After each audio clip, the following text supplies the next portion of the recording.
45 ممالک کے وزیر داخلہ ایک ملک کے تھے، اسلامی ملک، میں بھی گیا، میرا حکمران میرا ہاتھ پکڑ کے مجھے اوروں سے ملائے، مجھے کون جانتا ہے، اس ملک کی عزت ہے۔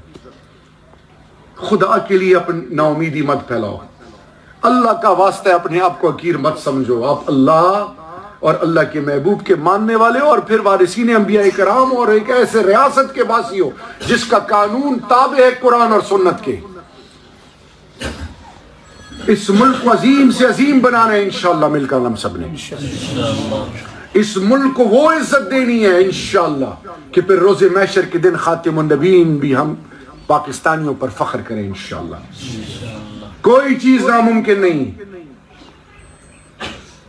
اگر 313 اصحابہ کرام، اگر خالد بن ولید رضی اللہ تعالیٰ عنہ شہادت کی موت اللہ سے مانگتے ہیں، اور غزوات میں فور فرنٹ پہ شہادت نہیں ملتی، اگر دریائے نیل موسیٰ علیہ السلام کو، اگر مچھلی کا پیٹ یونس علیہ السلام کو، اگر کنویں کی گیس یوسف علیہ السلام کو نقصان نہیں پہنچا سکتے، اور وہ آگ جو ابراہیم علیہ السلام کو جلس نہیں سکتی، اگر ابو جہل کے گھر کے اندر موسیٰ علیہ السلام پل سکتے ہیں، تو آج مسلمان کو اللہ عزت کیوں نہیں دے سکتا؟ آج ہم نے سوچنا ہے کہ ہم میں مسئلہ کیا ہے۔ ہم میں مبتلا ہو گئے، ہم دنیا میں مبتلا ہو گئے، ہمارے کہیں ہونے کا یقین دنیا سے ہو گیا ہے۔ پیسہ بناؤ، رد بناؤ، عالم بناؤ، مفتی بنو، اچھی قرت کرو، اچھا نام بناؤ، دنیا میں مشہور ہو جاؤ۔ دنیا میں تو مشہور ہو جاؤ گے، لیکن دنیا تمہیں کچھ نہیں دے سکتی، دینے والا اللہ ہے۔ انٹیرین منسٹر محتاج، پرائم منسٹر محتاج، تمام بادشاہ محتاج، عہدے رتبے محتاج۔ ہم نے اگلوں کو گلے لگانا ہے۔ آپ حضرت امام مہدی کی فوج میں صرف مسلمان نہیں ہوں گے، وہ عیسائی، وہ یہودی، وہ ہندو، وہ غیر مذاہب بھی ہوں گے، جو ان کی اولادیں جو آباء و اجداد زندہ ہیں، ان کی اولادیں کلمہ پڑھ لیں گی، وہ مسلمان ہو جائیں گے۔ آپ صلی اللہ علیہ وسلم کیوں روتے رہے کفار کے لیے؟ کیوں گڑ گڑا کے روتے رہے؟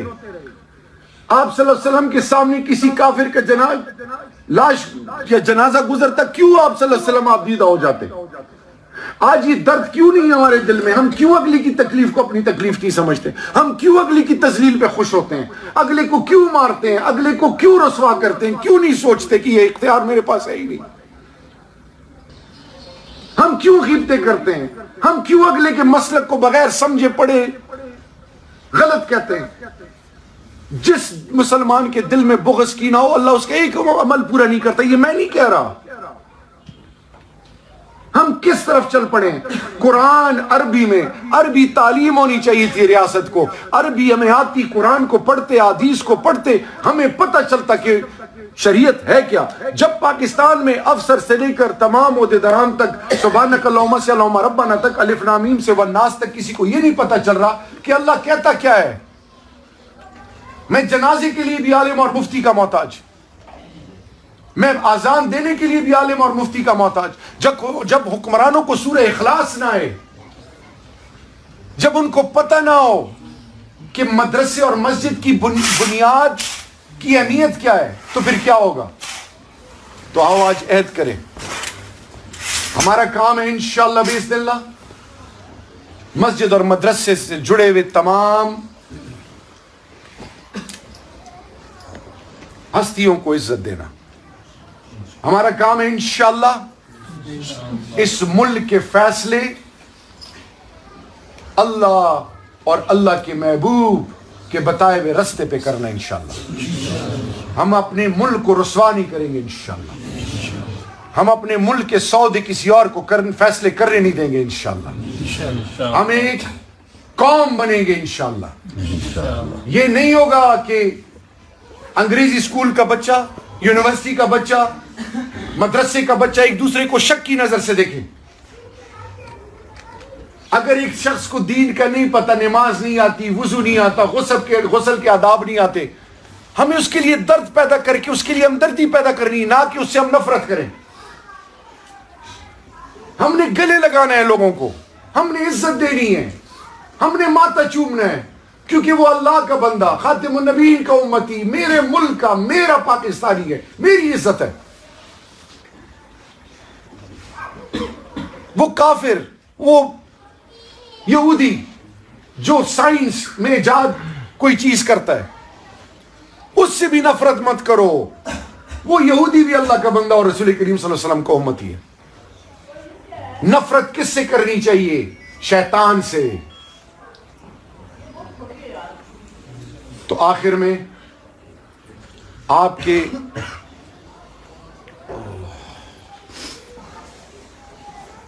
ماشاءاللہ تمام اس مدرسے سے وہ تمام ہستیاں جن کا پہلے دن سے تعلق ہے وہ بھی آ گئیں۔ انٹیریئر منسٹری کے دروازے آپ کے لیے کھلے ہیں۔ 100 بسم اللہ۔ آپ اور ہم سب نے مل کر پاکستان کو اور پاکستانیوں کو اور پھر پاکستان اور پاکستان سے جڑے ہوئے، چاہے وہ ہندو ہیں، چاہے وہ سکھ ہیں، چاہے وہ عیسائی ہیں، ان سب کو عزت دینی، اور سب سے بڑھ کر یہ کہ ہم نے اس ملک کو ایسا ملک بنانا ہے انشاءاللہ کہ روز محشر کے دن ہماری شفاعت کا ذریعہ یہ بن جائے اللہ کے فضل سے۔ کیا انشاءاللہ ہم اس کے لیے سب تیار ہیں؟ انشاءاللہ۔ کیا آپ کے ذہن میں یہ چیز ہے کہ انشاءاللہ باذن اللہ اگر ہم سارے ایک ہو جائیں تو ملک عظیم بن سکتا ہے؟ انشاءاللہ۔ جب ہماری مثبت سوچ ہوگی، جب ہم نیک نیت ہوں گے، جب ہمارے دل میں اللہ کا خوف ہوگا، اور جب مجھے پتا ہوگا کہ قبر میں مجھ سے پوچھا جائے گا، پھر میں اپنی ماں کی تذلیل نہیں کروں گا، اپنے باپ کی تذلیل نہیں کروں گا، اپنے اساتذہ کرام کی تذلیل نہیں کروں گا، کہ غریب پر جبر نہیں کروں گا، محتاج مسکین، کسی نادار مسکین یا کسی کمزور کی بیٹی اور بیٹے پہ ظلم نہیں کروں گا، کسی کی زمین پہ قبضہ نہیں کروں گا، پرایا مال نہیں کھاؤں گا، کیونکہ حرام کا لقمہ سب کچھ تباہ کر دیتا ہے، انسان کو جانوروں سے بھی زیادہ پستی میں لے جاتا ہے۔ اور جب انسان کے دل میں خوف ہو اللہ کا کہ اللہ نے مجھے پوچھنا ہے، وہ کبھی بھی غلط کام نہیں کر سکتا۔ تو آج آپ سے التجا ہے کہ آؤ آج اپنی مثال قائم کریں، اپنے کردار سے، اپنے اخلاق سے، اپنے عمل سے، کہ اب مثال کے طور پہ جب میں مسجد میں جاتا ہوں تکلیف ہوتی ہے، باہر جوتے چھوڑ کے کوئی ٹوائلٹ سے نکلا، کوئی باتھ روم، کوئی گندی جگہ سے گزرا، ان چپلوں پہ اگلے چپل رکھ کے آگے جاتے ہیں۔ کیا ہم سوچتے ہیں مونک جو اللہ کو نہیں جانتے، اللہ کے رسول کو نہیں جانتے، ان کے جوتے آپ دیکھو۔ مسلمان نے تو اپنے عمر سے جب مدرسے، ایئرپورٹ، مسجد میں الیکٹرک کولر کے ساتھ گلاس زنجیر سے جکڑا ہو، کیا غیر مذہب سوچے گا کہ یہ تو گلاس چوری کرنے والے ہیں۔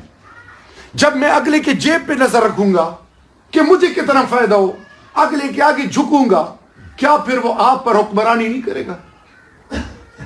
ہم نے سوچ بدلنی ہے، ہم نے غیرت مند، باعزت، حیا والے مسلمان اور انسان بننے ہیں۔ ہم نے ایک ایسی سوچ پیدا کرنی ہے آنے والی نسلوں کے لیے کہ کوئی بچے کے ساتھ پھر زیادتی نہ کرے۔ اندازہ کرے اسلامی ملک میں 5 سال، 4 سال، 3 سال ہم کیوں غیبتیں کرتے ہیں؟ ہم کیوں اگلے کے مسلک کو بغیر سمجھے پڑے غلط کہتے ہیں؟ جس مسلمان کے دل میں بغض کینہ ہو، اللہ اس کا ایک عمل پورا نہیں کرتا۔ یہ میں نہیں کہہ رہا، ہم کس طرف چل پڑے ہیں؟ قرآن عربی میں، عربی تعلیم ہونی چاہیے تھی ریاست کو، عربی ہمیں آتی، قرآن کو پڑھتے، حدیث کو پڑھتے، ہمیں پتہ چلتا کہ شریعت ہے کیا۔ جب پاکستان میں افسر سے لے کر تمام عہدیداران تک، سبحانک اللہم سے اللہم ربنا تک، الف لام میم سے والناس تک، کسی کو یہ نہیں پتہ چل رہا کہ اللہ کہتا کیا ہے۔ میں جنازے کے لیے بھی عالم اور مفتی کا محتاج، میں اذان دینے کے لیے بھی عالم اور مفتی کا محتاج۔ جب حکمرانوں کو سورہ اخلاص نہ آئے، جب ان کو پتہ نہ ہو کہ مدرسے اور مسجد کی بنیاد کی اہمیت کیا ہے، تو پھر کیا ہوگا؟ تو آؤ آج عہد کریں، ہمارا کام ہے انشاءاللہ باذن اللہ مسجد اور مدرسے سے جڑے ہوئے تمام ہستیوں کو عزت دینا. ہمارا کام ہے انشاءاللہ اس ملک کے فیصلے